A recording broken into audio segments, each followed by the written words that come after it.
సంబంధించిన జిల్లా లెవెల్లో కోఆర్డినేషన్ మీటింగ్ కానీ, పల్స్ పోలియో ప్రచారం ఏవైతే ఆడియో కానీ వీడియో కానీ అవి కూడా అన్ని వాట్సాప్ గ్రూప్స్లో పెట్టి అందరికీ అవగాహన కూడా కల్పించడం జరిగింది.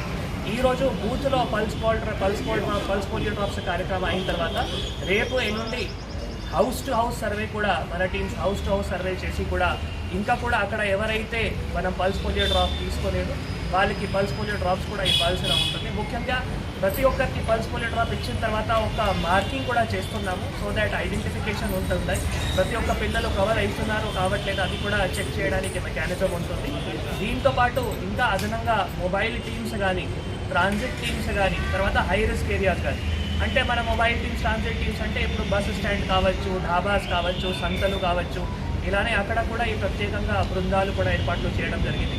హై రిస్క్ ఏరియాస్ అంటే ఎక్కడైనా బ్రిక్ క్లిన్స్ కానీ, అంటే ఇటుక బట్టి కానీ, లేదు ఇండస్ట్రియల్ ఏరియాస్ కానీ, స్లమ్ ఏరియాస్ కానీ, ఇలానే హై రిస్క్ ఏరియాస్లో కూడా అక్కడ టీమ్స్ వెళ్ళి వాళ్ళకి ఎవరైతే పిల్లలు ఉన్నారో 0 to 5 years 0 to 5 years less than 5 years ఎవరైతే పిల్లలు ఉన్నారో వాళ్ళందరికీ పల్స్ పోలియో డ్రాప్ ఇస్తున్నాము. ముఖ్యంగా పిల్లలకి ఇంపార్టెంట్. అంటే కొందరు ఏం డౌట్లో ఉంటారు, కొందరు ఏం ఐడియాలో ఉంటారు, అంటే డైలీ వ్యాక్సినేషన్ ఇస్తున్నాం కాబట్టి ఈరోజు ఎందుకు ఇవ్వాలి, కానీ అలానే కాదు, ఇది ఒక బూస్టర్ డోస్.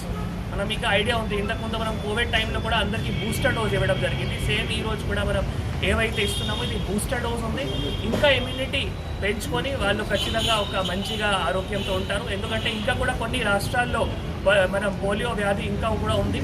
మన దేశంలో చాలా సంవత్సరాల నుంచి ఆ పల్స్ పోలియో మోస్ట్లీ ఇది తొలగించడం జరిగింది. సో ఇది మళ్ళీ ఎక్కడైనా వేరే రాష్ట్రాల నుంచి మన దేశానికి రాకుండా ఉండాలి అంటే ప్రతి ఒక్క 0 to 5 yearsకి మన ఇంకో వైపు హెల్త్ డిపార్ట్మెంట్, ఇంకొక వైపు women and child welfare department, ఇంకొక వైపు ఎడ్యుకేషన్ డిపార్ట్మెంట్, ఇంకొక వైపు మనం యూఎల్బీస్, తర్వాత ఇంకొక వైపు మనం గ్రామ పంచాయతీలు, అన్ని డిపార్ట్మెంట్స్ సమన్వయం చేసి ఈరోజు ఇక్కడ నాతో పాటు మన మెదక్ మున్సిపల్ చైర్మన్ చంద్రపాల్ గారు, మా డిఎంహెచ్ఓ డాక్టర్ చంద్రనాయక్ గారు, ప్రోగ్రామ్ ఆఫీసర్ మాధురి గారు, వారందరూ కూడా కౌన్సిలర్స్ కూడా ఈరోజు కృషి చేసి ఈ కార్యక్రమానికి మొత్తం జిల్లాలో విజయవంతంగా చేస్తున్నాం. Thank you.